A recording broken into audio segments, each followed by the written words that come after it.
wabadde otegeeza ki era line zirimu eza Yuda kyabikanga ezataakinga abantu ab'enjawulo.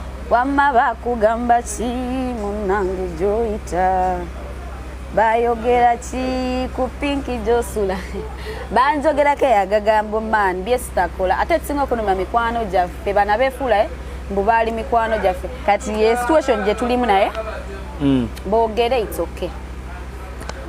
But I want to be somewhere where I'm appreciated and valued. If I don't feel appreciated and valued, I will walk out. Okay. Ate sibera wantu wetulinga obuli omu agamba nze ngenda kusinga kino bankusinga kino enjaga nnyo nembera n'emikwano nga ffenna buli omu ayagaliza munne nga ffenna tulina okutuuka ku top ffenna rather than competing with each ye mikwano gyonna gye mbeera nagyo. I've been with Nina for a while. Wali olideko Nina nga yogera ku Pinky TV. I've been with Nando Love for a while. Have you ever heard Nando Love say something bad about Tovulanga agamba nti no ye yakowa entalo z'abakazi z'abawala. Nze nasengo ziko ensonga ki sibabeeramu. Ensonga lwaki? Ensonga ki temubanda bamu n'owulira nti Pinky n'olwawo n'okunda banga mbalimu. Nembere wange n'ensirika kuba yewa. Who wants to know her boyfriend? Ebyo tebitukwatako gwebera na muntu omweyagala ebyammwe. Tebina ebinkwatirako business yange nga Pinky. I don't really care about who is dating Jowl Landa. Simanyi naye kasitani at least nina omutima. Kasita nina omutima yeguba mubi alhamdulillah Allah gwaba yampa naye kasita aba buli tosobola kusanyusa nsi yonna dde. Okay. Saabimanya nako ng'agenda mu ttiimu n'osiripate ekirala nze siri entitled ku bulamu bwa Jowl Landa nti nze nina omugamba ekyokukola.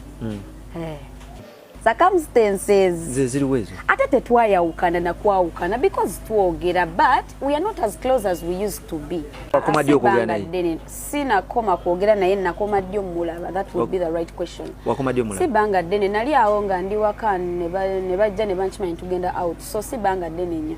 Ate nze nze ate ndi so down to earth era wembeera mu mikwano gyange serabanga na wakabi. In fact sina kwewana naye abalina okumpa nate boogera bibi but the fact is ndowooza nze muntu asinga okubeera genuine nze asinga okuba sweet among my friends because I'm such a cancer so I'm the sweetest amongst all of them.